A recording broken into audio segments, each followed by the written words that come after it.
श्री स्वामी समर्थ. स्वामी महाराज तुमच्या सर्व चांगल्या इच्छा पूर्ण करो ही स्वामींच्या चरणी प्रार्थना करते आणि आजच्या या नवीन व्हिडिओला सुरुवात करते.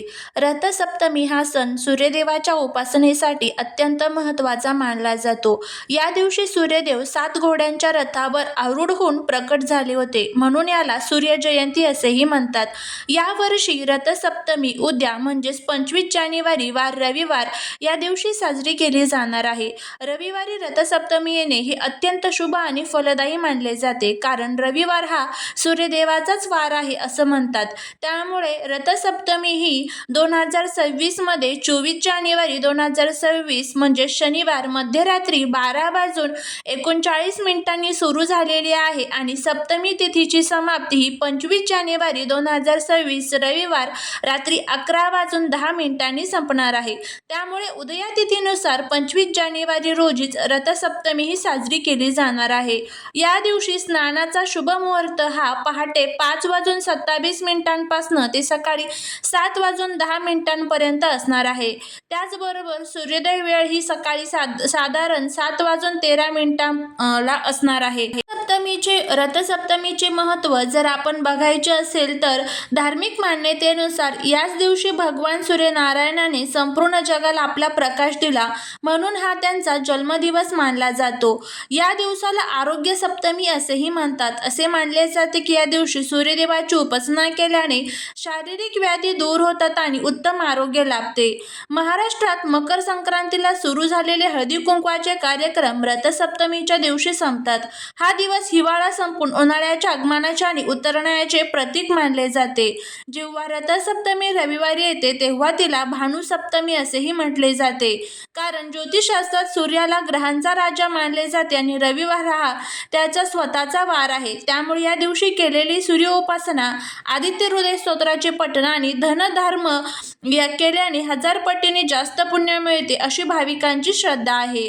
गंगेत किंवा पवित्र नदीत स्नान करण्याचे महत्त्व या दिवशी आहे. त्यामुळे शक्य जर असेल तर गंगेत स्नान करावे, नसेल शक्य तर पाण्यामध्ये गंगाजल टाकून स्नान करावे. अंगणात गोवऱ्या पेटून त्यावर मातीच्या भांड्यात दूध उकळून ते सूर्यदेवाला अर्पण करण्याची परंपरा असते. त्याचबरोबर अंगणात सूर्याच्या रथाची रांगोळी काढण्याचे देखील महत्त्व आहे.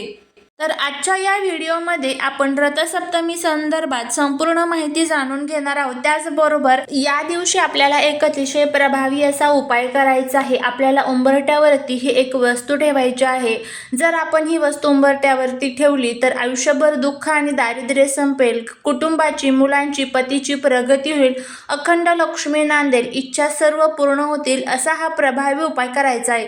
हा उपाय कसा करायचा, कोणत्या वेळेत करायचा याबद्दलची संपूर्ण माहिती आजच्या व्हिडिओमध्ये मी तुमच्यासोबत शेअर करणार आहे. त्यामुळे तुम्ही हा व्हिडिओ स्किप न करता शेवटपर्यंत पहा. जर तुम्ही या चॅनलवरती नवीन असाल तर चॅनलला सबस्क्राईब करून कमेंटमध्ये ओम सूर्यदेवाय नमः लिहायला अजिबात विसरू नका, जेणेकरून सूर्यदेवांची तुमच्या कुटुंबावरती, मुलांवरती अगदी भरभरून अशी कृपा होईल. आणि याबरोबर रथसप्तमीच्या दिवशी घरामध्ये सूर्यदेवाची पूजा करणे अत्यंत साधे पण प्रभावी मानले जाते. या दिवशी स्नान झाल्यानंतर आपल्याला तांब्याच्या कलशात पाणी घेऊन त्यात लाल फुले, अक्षदा, थोडे कुंकू टाकावे. सूर्याकडे तोंड करून पूर्वेला दोन्ही हातांनी पाणी अर्पण करावे. अर्घ्य देताना ओम गृणी सूर्याय नमः या मंत्राचा जप करावा. घराच्या अंगणात किंवा पूजेच्या ठिकाणी सूर्याच्या 7 घोड्यांच्या रथांची रांगोळी काढावी, किंवा मग तुम्ही सूर्यदेवाची एखादी प्रतिमा सुद्धा ठेवू शकता, नाहीतर एखाद्या पेपरवरती हा रथ जो आहे तर तो काढू शकता. या दिवशी सूर्यदेवाला अनेक प्रकारचे धान्य जे आहे तर ते अर्पण केले जातात. रथसप्तमीला सप्तधान्य अर्पण करण्याचे विशेष महत्त्व आहे, कारण ते समृद्धीचे प्रतीक मानले जाते. गहू, तांदूळ, हरभरा, मूग, उडीद, तीळ आणि जव किंवा मसूर ही आपल्याला अर्पण करायचे आहे. हे कसे अर्पण करायचे तर एका स्वच्छ पाटावर किंवा ताटात लाल कापड अंथरावे. त्यावर या सप्तधान्यांच्या छोट्या ढिगाऱ्या कराव्यात किंवा 7 धान्य एकत्र मिसळून रथांच्या रांगोळीवर अर्पण करावेत. काही ठिकाणी 7 धान्य एका तांब्या पाण्याच्या पात्रात भरून ती सूर्यदेवासमोर ठेवली जातात आणि पूजा झाल्यानंतर ती दान केली जातात. सूर्यदेवाला प्रिय असलेल्या वस्तू अर्पण केल्यास पूजा पूर्ण होते. त्यामुळे लाल फुले, विशेषतः जास्वंद किंवा कण्हेर, लाल चंदन, लाल अक्षदा, सूर्य हा गव्हाचा अधिपती आहे म्हणून गव्हाचे पदार्थ अर्पण करावे. अंगणात मातीच्या सुगड्यामध्ये भांड्यात दूध उतू घालावे. ते दूध उकळून सांडू द्यावे आणि ज्याला दूध आटवणे म्हणतात, हे सूर्याला नैवेद्य म्हणून अर्पण केले जातात. काही लोक स्नानाच्या वेळी डोक्यावर रुईची पाने ठेवतात. पूजेतही रुईची पाने आणि जी फुले आहेत तर ती अर्पण केली जातात. या दिवशी एक अतिशय प्रभावी असा मंत्र आपल्याला म्हणायचा आहे, तो म्हणजे सूर्यदेवांचा मंत्र आहे. तो मी तुम्हाला डिस्क्रिप्शन बॉक्समध्ये नक्की देईल. त्यानंतर बघा, पूजेनंतर तुम्हाला आवर्जून सूर्यदेवांची उपासना करायची आहे. ओम सूर्याय नमः या मंत्राचा जप करा. आदित्य हृदय स्तोत्र, त्याचबरोबर सूर्यदेवांचे सूर्याष्टकम, हे सर्व स्तोत्र आणि मंत्रांचं घरामध्ये पठण करण्याचा प्रयत्न करा. आणि त्यानंतर घरातील दुःख आणि दारिद्र्य दूर करण्यासाठी काही प्रभावी असे उपाय केले जातात. आणि रथसप्तमीच्या दिवशी शक्य असल्यास पूर्ण दिवस मीठ विरहित अळणी जेवण करावे. सूर्याच्या व्रतामध्ये मिठाचा त्याग केल्याने शरीरातील रोगराई दूर होते आणि मानसिक बल वाढते. यामुळे घरातील नकारात्मकता कमी होण्यास मदत होते. या दिवशी आर्थिक टंचाई, कामातील अडथळे दूर करण्यासाठी रथसप्तमीला सकाळी सूर्योदयानंतर आदित्य हृदय स्तोत्र 3 वेळा वाचा. प्रभू रामचंद्रांनी रावण विजयासाठी या स्तोत्रांचा वापर केला होता. यामुळे शत्रुबाधा आणि दारिद्र्य नष्ट होते. या दिवशी गहू आणि गुळाचे दान करणे सर्वात श्रेष्ठ मानले जाते, जे तुम्ही गरजवंतांना किंवा ब्राह्मणांना दान करू शकता. संध्याकाळी सूर्यास्ताच्या वेळी घराच्या मुख्य दरवाजाच्या दोन्ही बाजूंना शुद्ध तुपाचे दिवे लावावेत. तसेच घराच्या अंगणात जिथे सूर्याचा प्रकाश पडतो तिथे तुळशीजवळ दिवा लावून सूर्यदेवाला सुख शांतीसाठी प्रार्थना करा. घरात सतत पैशांची चणचण भासत असेल तर रथसप्तमीच्या दिवशी एका तांब्याचे नाणे किंवा तांब्याचा छोटा तुकडा घेऊन तो पूजास्थानी ठेवावा. त्याची पूजा करून ते आपल्या तिजोरीत किंवा पैशांच्या पाकिटात ठेवावे. तांबे हे सूर्याचे धातू असल्याने ती समृद्धी खेचून आणते.